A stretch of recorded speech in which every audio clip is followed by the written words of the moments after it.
There was a time when facelifts were only for the rich and famous. Not anymore. These days, lots of people are getting them, not just millionaires and movie stars. And now there's a new technique that may make looking younger a little easier and cheaper. But does it really work? Here's Chief Medical Correspondent Dr. Bob Arnott. All right, Betsy, let's get some before pictures. Okay, and then turn all the way to the side. Good. Perfect. Got it. An artist's photo session with his subject. Can you see my wrinkles really well? That is, if you consider plastic surgeons artists, like many people do. Her face is the canvas, and 54-year-old Betsy Capetta wants to see it become a masterpiece. My face is aging more than the way I feel inside, and I just wanted to have some of this skin around here tightened up and have that, kind of a fresh look. All right, we're going to go in. So she's here, entering the operating room to get one of the latest in a line of surgical techniques that lifts a new area of the aging face. What is it that you'd consider really the hottest area right now in plastic surgery? I'd have to say it would be the mid-face. The mid-face includes the lower eyes and cheek area. We're going to take it and redistribute it. Until recently, plastic surgeons thought the mid-face was too hard to tackle because muscle and tissue in that area are extra delicate. But Dr. Brent Moelleken of Beverly Hills is one of many doctors now taking on the mid-face with innovative procedures. The new operation he developed is called the superficial cheeklift. Almost everybody who needs their lower eyes done would benefit more from some degree of superficial cheek lift. Whereas a full traditional facelift involves many incisions and can sometimes result in a tight, windswept look when the skin is pulled back, the superficial cheek lift is simpler, less obvious, and aims to reverse gravity's effects by pulling upward.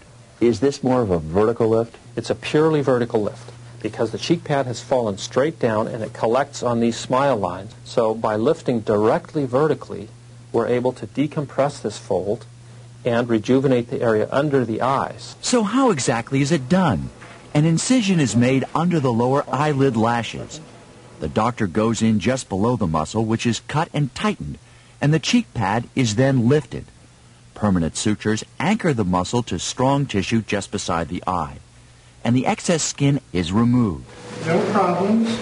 After 90 minutes of surgery, which usually includes an upper eye lift as well, the road to recovery begins.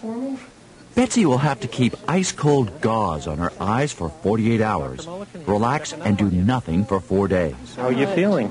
I feel terrific.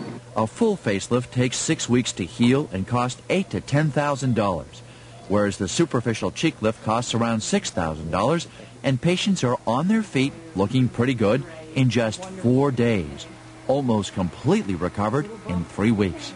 Oh, good. 4 days after surgery, we get our first peek at Betsy. You do have swelling inside the cornea. No pain, but at this point her eyes are bruised and bloodshot. Dr. Moelleken says Betsy's surgery was more aggressive. She had bulges under her eyes that had to be smoothed out, which caused redness. My healing isn't as rapid as I had expected, but I do have confidence that within the week it's going to be just fine. There's very little chance that this is going to be the new hot facelift procedure. Dr. Sherrill Aston, renowned plastic surgeon of New York City, has his doubts. Surely you can get some change along the lower lid, but you cannot lift the face through the lower eyelid. When we tighten the muscle from below and we lift it up, we're not using the lower eyelid. This procedure is one attempt by one surgeon to give an improvement to the area that's traditionally difficult. But it's not the answer to correcting the aging of the mid-face.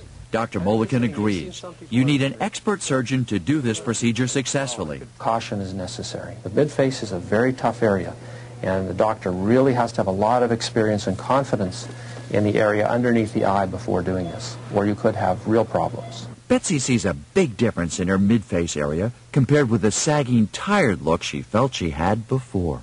My skin is smoother right here in my cheeks. There's less of a fold right by my mouth.